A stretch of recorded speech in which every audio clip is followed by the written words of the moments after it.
What's up, guys, and welcome to Movie and Points Flashback Reviews, where I take movies from the past and break it down and tell you what I think about them. If you like what you see, hit the subscribe button, join the Movie and Poem channel, hit the notification bell at the top to find out what's coming next, and comment below on any video that you watch on my channel.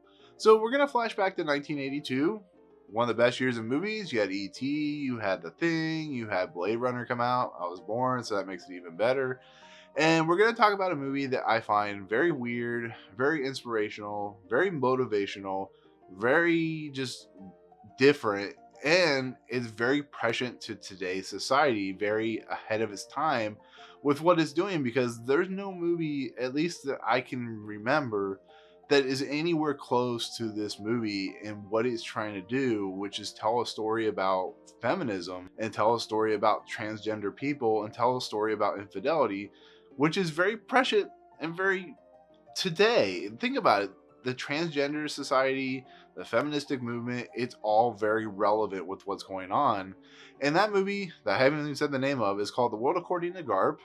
It is, of course, directed by George Roy Hill, who did stuff like The Sting, Butch Cassidy and the Sundance Kid, and of course Slapshot, which is a very male-centric movie. And it stars Robin Williams, Mary Beth Hurt, Glenn Close, and John Lithgow, who both earned Oscar nominations for this movie. And it's a movie about a kid named Garp who was born off a weird scenario. When you see her, Glenn Close's character, explain what exactly happens, it's just crazy to think about. You know, Hume Cromwell and Jessica Tandy play Glenn Close's parents, and they'll sit there and have them listen to what she's explaining to see their reaction. Is just amazing. But she gets a child out of it. She doesn't want a husband. She's very feministic in her views of being by herself, raising this kid in a world that is very masculine, is very against these type of things, and it really plays later on in the movie. Well, as things go, Garp himself grows up and he becomes a guy who's a daydreamer, a very, left brain person. He likes to write, he likes to be creative in his nature, and then he has his mom who is very about the world. She likes to listen to people talk. She likes to get stuff off her chest. She likes to just be forefront with what she's saying. And it leads her into this scenario where she and her son meet this prostitute who actually becomes important to the story. And she sits down and talks to her and kind of tries to figure out why she does what she does. In the process, she ends up writing a book called Sexual Suspect, which is a book that is not only dealing with her life, but is dealing with the world of feminism, and it becomes a huge, not only huge novel, but it becomes a movement in the female world.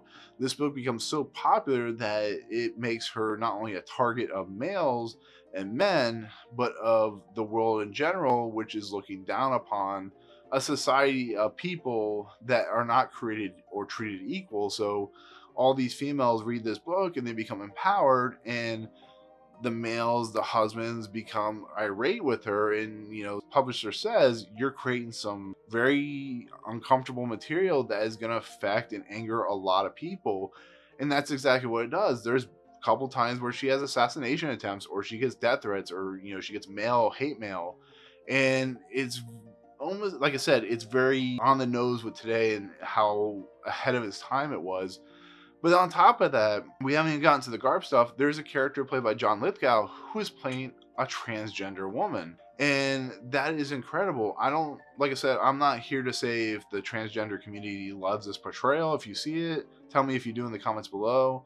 But I'd be interested to know. But I think John Lithgow, this is probably one of his best roles. He deserved the Oscar nomination he got in this, because he portrays not only a character that is wanting to become a woman who was originally a male, but is somebody who has a lot of substance to their character, who you really feel for, and you really come to grow and love.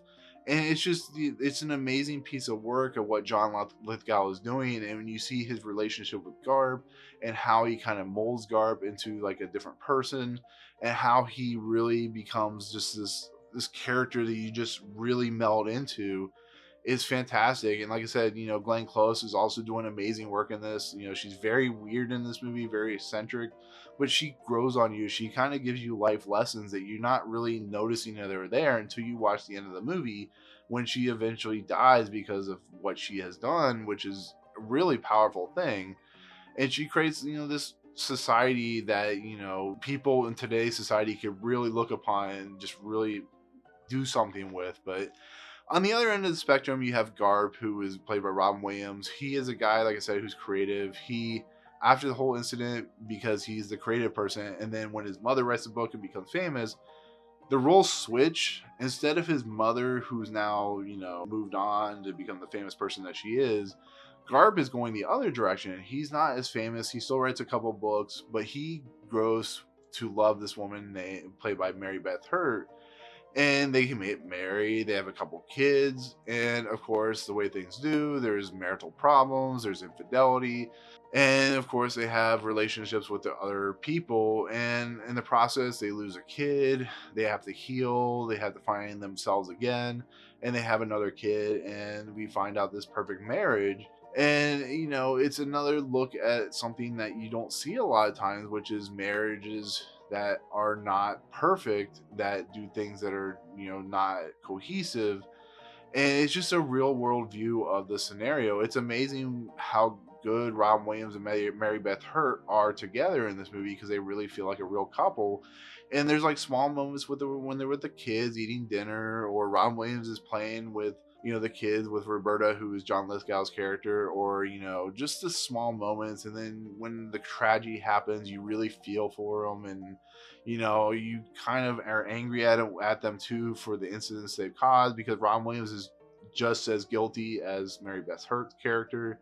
And I don't know, I still find the story fascinating, but it's a little underdeveloped compared to the other two stories. But the fact that they mesh together so well, the, you know, Glenn Close's story with Roberta and all that, and of course Robin Williams' story, because it's a family drama slash comedy, it still does work and still gives it levity.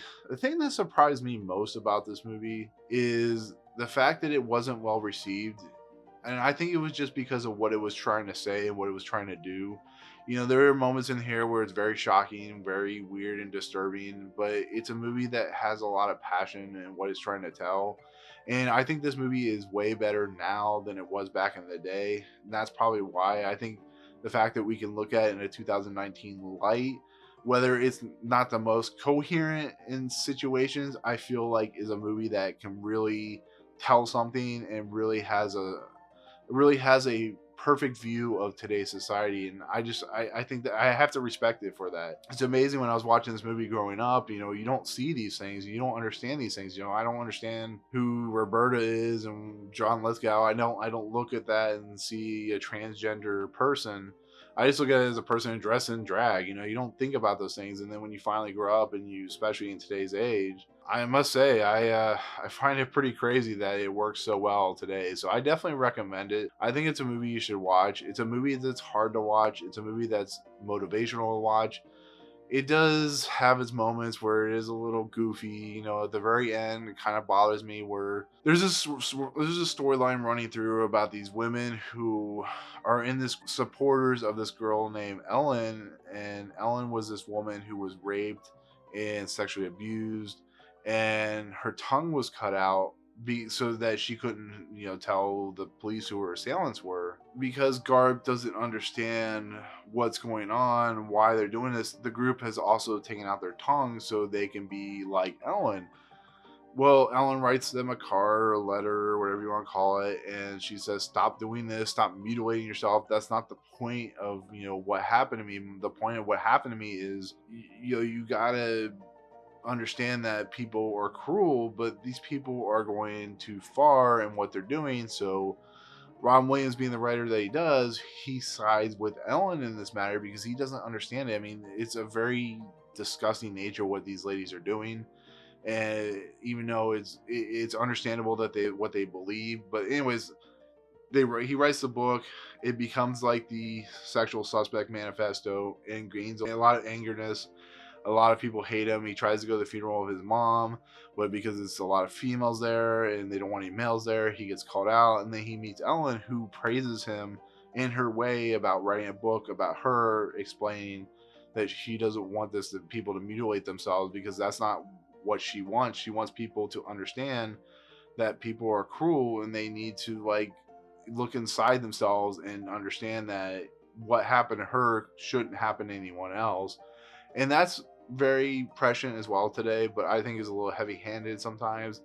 And then it kind of goes off the deep end. You know, Glenn gets assassinated and she dies, and then of course they jump to the college where a lot of this movie takes place, and Robin Williams is now a wrestling coach, which he was a big wrestling fanatic when he was a kid, and he is shot by this character named Pooh, who is actually kind of a running character throughout the movie. I don't know. I feel like that character was a big misstep in this movie. I think she's a little too much in the story. I think she goes a little over the top and it's a little overboard. But she shoots Robin Williams' character, and it's very left ambiguous about whether he dies or not. But he is, who knows what happens, but it's not the story is being told.